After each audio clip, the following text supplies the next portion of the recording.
Hello my lovelies, welcome back to my channel. Today we are diving in deep into the subject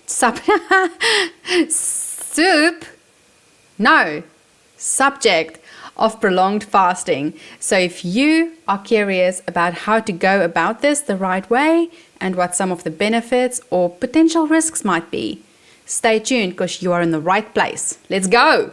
Giving up your dreams to your silly demons. We're diamonds in the dust, so why can't you see it? In case I look like a doctor, I am not.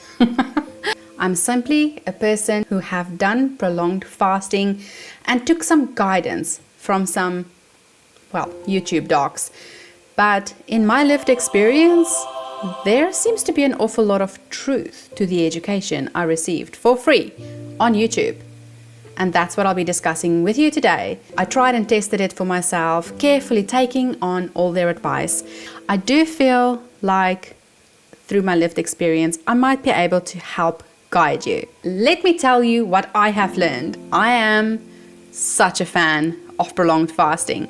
I have so far done, not even talking about the smaller ones, 5 7-day fasts, 1 10-day fast, and most recently, a 14-day fast. And yes, I'm still alive and here to tell you all about it. It, to me, feels like a silver bullet, but with great power comes great responsibility. Let's talk about the risks. There may be many reasons to fast, but if you are pregnant, breastfeeding, or suffer from an eating disorder, this is definitely not for you.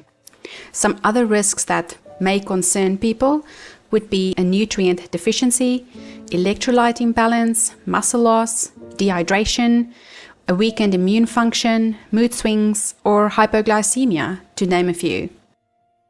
So safety tips. Plan your fast thoroughly. I would recommend looking at your calendar and seeing where you have the least amount of social things coming up. Block yourself a period of time where you're going to be focusing on your health. I recommend at least 2 weeks beforehand, go on a ketogenic carnivore type lifestyle. When you start fasting, you're already in fat burning mode. I have seen this myself. In the past, if I had carbohydrates the weekend before or some drinks, I would literally start my fast a few days after that. Not recommended. It would take me 4 days to start showing ketones. And what happened my recent 14-day fast? I entered my fast having been carnivore the 2 weeks prior and completely clean. I was showing ketones within a day, which means I did not have to fast 3 days for free. I was already cashing in those fat chips for it. Also plan your refeeding strategy really well. The advice that I've taken to heart for my own fasts, however long you spend fasting, take half that time at least to come off of your fast. So if you attempt a 5-day fast, take 2 to 3 days to reintroduce food to your body. After my 2-week fast, I spent a week reintroducing food to my body, starting with bone broth, then bone broth diluted with the sauce and juice from cooking meat up in the slow cooker, and a few days later some egg, then some beef, and by the end of a week I was having a piece of fillet steak again. Something like that. Just remember, your whole digestive system just had a break. It was in repair mode, getting all fixed. Eat small meals in the beginning of your refeeding period, and towards the end of your refeeding period, be closer to what you'd normally consider your regular meal. So don't just throw some food at them, reintroduce it. Small meals, easy meals like bone broth to start, and then slowly, day by day, add something more. Safety first, my lovelies. Always make sure you listen to your body and don't do a fast just to tick a box. Always remain flexible that if something don't feel right, that you will call it a day and try again another time. Preparation is key. Make sure to plan your fast and your refeeding very carefully. And always consult with your doctor if you feel like something is not right. Many think that fasting equals a hunger strike. But really what it is mindful abstention from food to help heal your body. Some of the benefits may include improving your insulin sensitivity and metabolic health. It promotes weight loss by utilizing your fat stores. That is why your body put the fat away in the first place. So it's a good thing, right, to tap into it, especially if using it makes you healthier. It enhances mental clarity and focus. Every time I go on a fast, I think to myself that I am going to do meditation and reading and I'm going to be Yoda at the end of it. But alas, no. However, I do find that I'm super productive at work. I just have no time for nonsense and I get things done. So I guess for the busy in your head person, that's about as much mental clarity as what I've observed. But here's the best. Autophagy. If you haven't heard about this yet, oh, sit down. I'm about to blow your mind. This is when your body goes around all of your insides and it goes and picks up all the debris, the misfolded proteins, the things that ain't working, all your broken cells inside, anything that's slowing you down from being optimal you. And then it consumes it for energy, which is beautiful. And then it rebuilds new, pristine ones. Fasting isn't starvation. It is a controlled break from food, during which time your body heals itself. Inflammation be gone. Fat gets used. Old misfolded proteins, even potentially cancerous cells, be gone. It becomes your food. I can't think of a better revenge on potential cancerous cells and inflammation in my body than to be eaten by me for energy and then to be replaced through the process of autophagy with brand new stem cells, which could become anything. Brain cells, muscle cells, heart connective tissue, whatever your body needs, stem cell will become it. The autophagy pathway is critical for development, maintaining cellular and tissue homeostasis, as well as immunity and prevention of the human disease. Defects in autophagy have been attributed to cancer, neurodegeneration, muscle and heart disease, infectious disease, as well as aging. Research in a variety of stem cell types have established that autophagy plays critical roles in stem cell quiescence, activation, differentiation, and self-renewal. Another misconception is that people think that it'll slow down your metabolism. Did you know that while you're fasting, your human growth hormone spikes tremendously? Within a few days, it could be at 500%. A few days after that, it could be 2000%. Your human growth hormone is off the chart. And what does that do? It protects your muscle cells. So you are very unlikely to lose muscle mass while fasting. Now, saying that, it could happen. If you lose a whole lot of weight in the form of fat, chances are you might lose a little bit of muscle weight along that, but it is actually muscle sparing.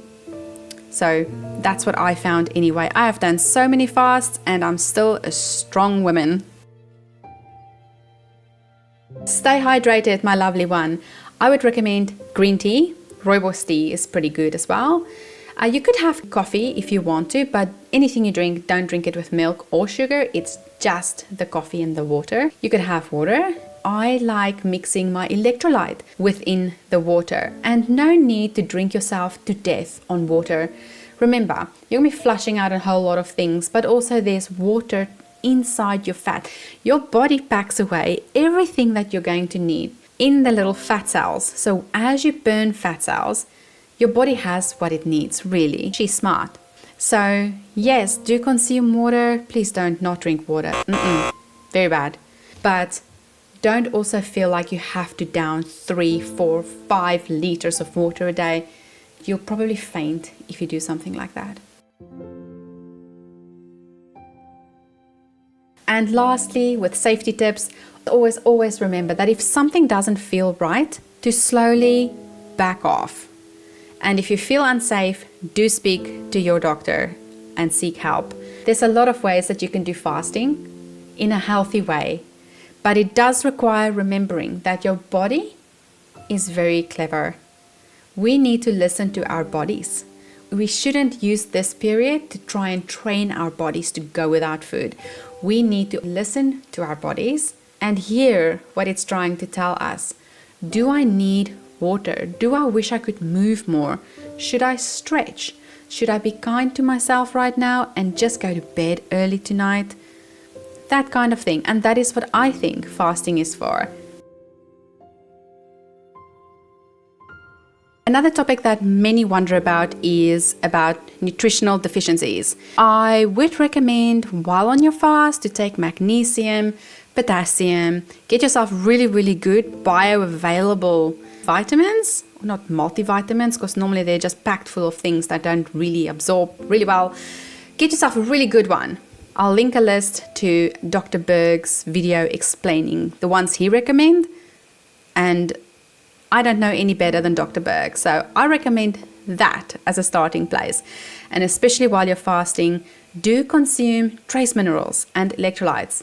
It'll just help you have a little bit more energy, and while your body is going from sugar burning mode to fat burning mode, it'll just make it a little bit easier and healthier so you don't run into trouble, because what we really want is to complete a healthy fast. My friend, I wish you all the success when it comes to your own fasting experience. If you have any questions, feel free to drop them below and I will help in any way that I can. If you're looking for resources, I will drop some of my favorites below to the channels that you may be interested in checking out. And if you are planning to go on a fast, let me know. If you've been on a fast, let me know. I would love to hear about the results that you had. My friend, also remember that it's not about only the results that you're getting, but it's about the results that you keep. I have recently, on my 14-day fast, burned through 9.1 kilograms of fat. When I started refeeding, I gained back a little bit. You can have amazing results, but it doesn't mean that you should just jump on the calculator and figure out how much you have to lose and how long you can just not eat to get your result. Because remember, if you don't eat, you will have some nutritional deficiencies. It's, what's packed away in our fat is not the little pieces of nutrition that we need for optimal health. It is what we have to burn to help us survive the skinny years when you don't have food. And in today's life, we just don't have a situation like that anymore. So this is for then, when you have acquired too much real estate of the yellow stuff and it is time to vacate. It's time to serve that eviction notice. All right, my friend, I'll talk to you real soon. Happy fasting. Be safe always. Health comes first.